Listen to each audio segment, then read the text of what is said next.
Do you know what a plot twist is?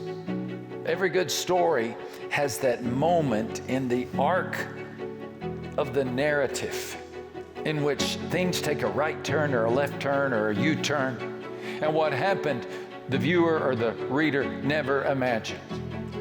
In this case, here's what happened. On the 13th day of the 12th month, the month of Adar, the edict commanded by the king was to be carried out. On this day, the enemies of the Jews had hoped to overpower them. King Xerxes commanded everybody to bow as Haman walked past, whatever the situation. When Mordecai heard that command, something about his Jewish ancestry woke up, and he stood up and he refused to bow. Haman was so upset that he decided not just to punish Mordecai, but punish all of Mordecai's people, all the Jews.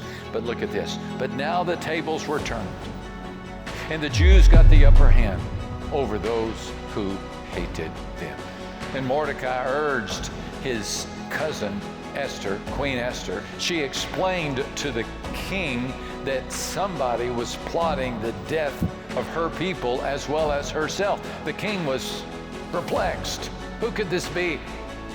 And she pointed at Haman.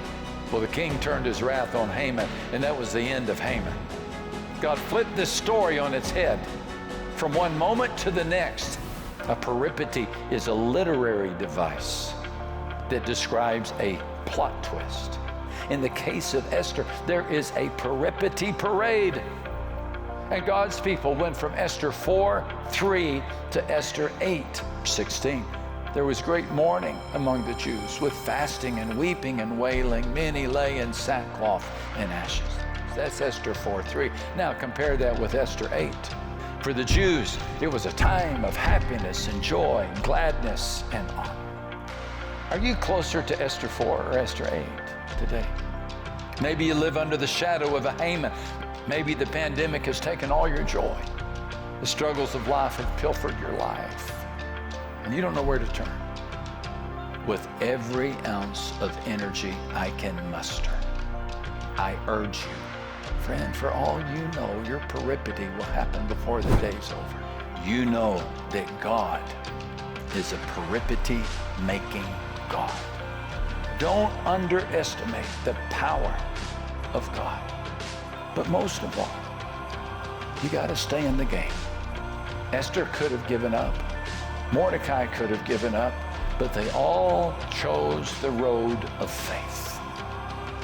And because they did, we know what happened to their story. What's going to happen in yours?